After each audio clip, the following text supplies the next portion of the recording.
Well, hey everybody, it's Dave and Bo on this beautiful August 1st, 2026.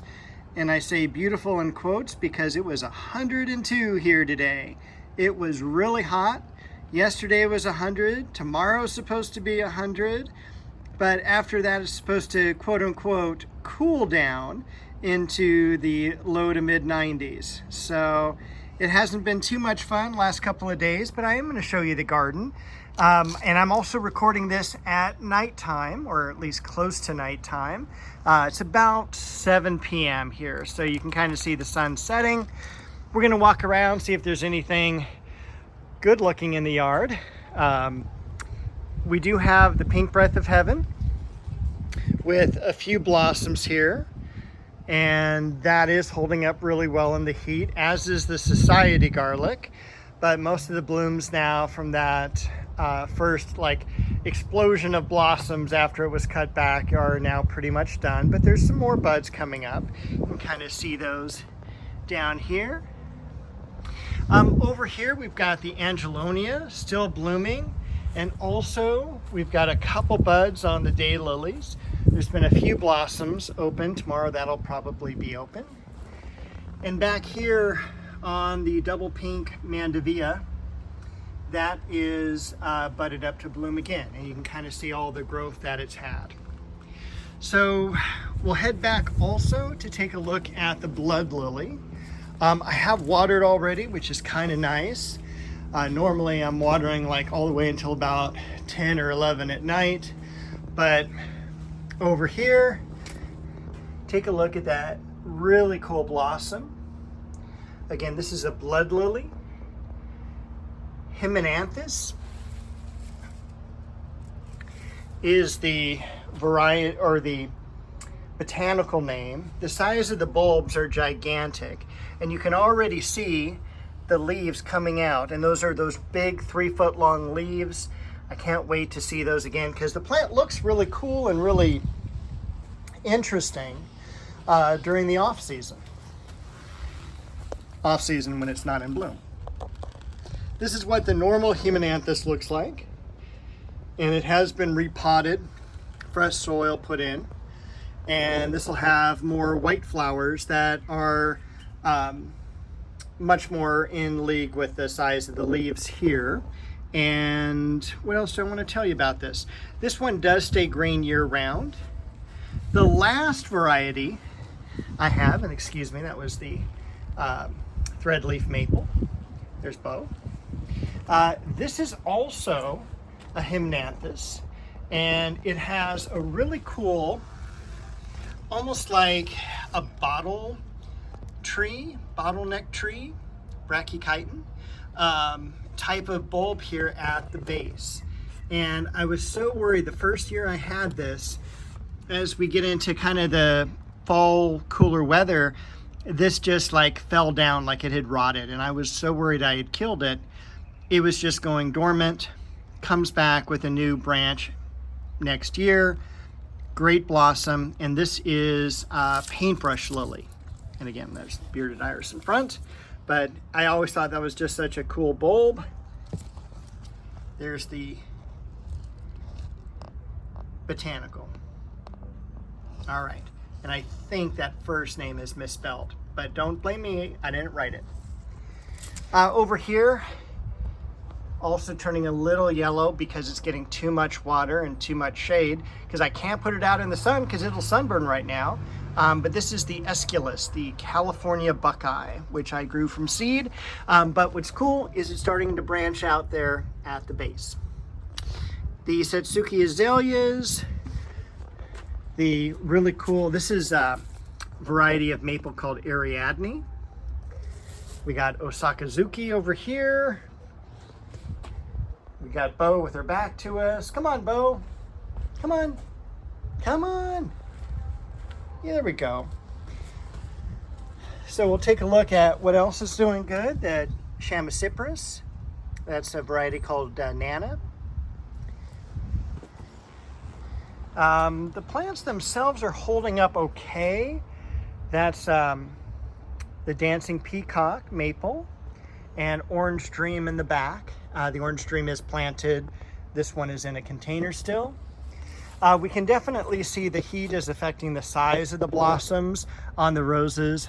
These are about half the size they normally are, but it has been very, very hot. We've had 90-degree weather now for about 30 days in a row. It's pretty significant. The Dahlia there in the hanging basket. A few blossoms on the Alstroemeria. The gigantic columbine. We've got Acer, I think Shirasawanum Jordan here, and then that's a variegated scented geranium here. Now, over here, I took a cutting last year, and I rooted it just in the ground here behind the pomegranate, and it's doing really, really well. The pomegranate also, and let me get a better point of view on it, because the sun is setting right in our eyes. Look how nice that pomegranate has grown. This is the 3rd year I've had it in the ground, and unfortunately no fruit this year. Did have a couple blossoms, but nothing set. We also have, besides the crabgrass growing up, we have the Shishigashira, Japanese maple, the lion's head maple. All the Shasta daisies are now done. So I'm gonna go ahead and cut those back probably this next week. I'm also gonna work on the ivy behind. We've got the New Guinea impatiens looking beautiful. We've got the plumeria also looking beautiful. Let's see. The Scotch pine is holding up so well. And also over here, this is a liriope. The liriope is called Morgan's White, and I think it's a Monrovia hybrid, but I'm not 100% sure if it's exclusive to them or not. But it's in full bloom, doesn't seem to be bothered by the heat. We've got our Brussels sprouts over here. Surprisingly, they're holding up nicely. Acer palmatum Jedalo orange. I do cover that up every day just because that is a new planting, and it's also kind of on a hillside by the water feature. Cantaloupe vine, watermelon vine. I think I am going to go ahead and harvest that. Starting to turn a little lighter in color now, so we'll see how that looks once I cut that open. One Japanese maple that I've been super impressed with is Seryu. Seryu, and I'll show you the spelling of the word real quick, because I think I still have the tag on it. Here, that is an S first. There we go. So, S-E-I-R-Y-U. This is just done terrific. Planted that from a 1-gallon container this year, and I didn't even plant it in the fall. I planted it February, March. It is holding up in our heat really well. 2nd year for the Sangugaku back here, and again we just had a 102-degree day, and I did not cover this, nor did I cover the Seryu, and it looks really good for a 102-degree day. We have some tomatoes beginning to ripen, Japanese black trifle, and also looks like aroma. Not a whole lot else going on over here. The berberis. Oh, by the way, Acer palmatum Bronze Age. Holy moly! I don't even see any tip burn on that, and that is just doing terrific. The dahlia next to it, bow next to that, the Westringia plant. We'll cruise around inside the rose garden.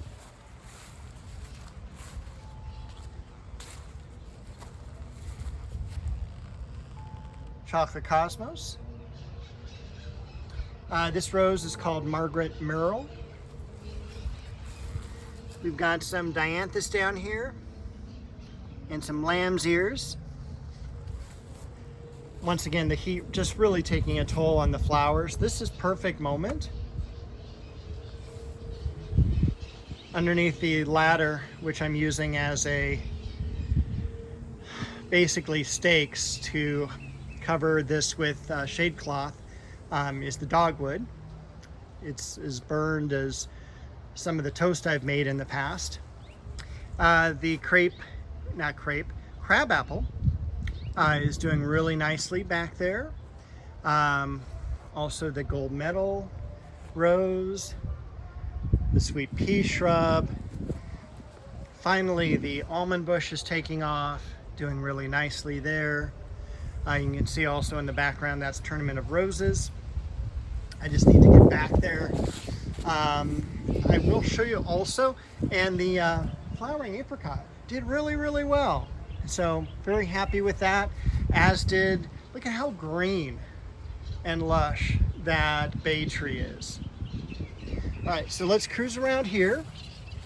And also, what's green and lush is the lawn, because I'm watering it every day. What I've done with this heat wave, past few days, I normally set it to water about 7 minutes every other day. And so what I've done is I've switched it up and done 3.5 minutes every day. So every day it is getting some water. This is the Iris Nata, way overgrown. I mean, it is just disgusting how overgrown it is. I started just in this section here, and you're looking at only 4 plants, 4 divisions that I left. And I dumped probably 2 to 3 of the 5-gallon containers empty. So, I mean, I dumped a lot of debris just from that one corner, and I'm gonna continue working out and clearing up this area. I don't know if there's anything else I wanted to show you here. So I think I may end the video a little bit early. We saw the front yard yesterday. We'll take a look, if I can get us without the glare, on the magnolia. So generally in about 2 more weeks, we'll start to see a lot more leaf burn. So this is very, very common. A lot of people, you would always bring this into the nursery. What's wrong with my plant? There is nothing wrong with your plant. Now this one, you can kind of see, for the most part, is pretty much green, but you're starting definitely to see some tip burn. Some people will misdiagnose it as salt in the soil, watering issues, things like that. Not at all. This is just the physiology of this particular plant. The Magnolia Solangiana is going to have this normally by about the 15th of August is when we start to see that. So don't be concerned if you see it. It's just very, very common. And for here, it is starting a little bit early because we've been so hot for so long this summer. All right, everyone. I wish you a happy week gardening, and I'll be back next week with another tour of the garden. But wait, there's one more. And unfortunately, I don't know if we're going to be able to see it. I just remembered this. Crepe myrtle's in bloom. Let me just circle around here. I don't know if you can see that. Let me zoom in. So that's kind of the cool thing about summer, is that the crepe myrtle does come into bloom. And this one's done really well the last couple years. It is an original planting with a home. All the homes around here got a crepe myrtle. And so that is from 1955. Very cool, ornate trunk. Thank you all for watching. I am done now. See you next week.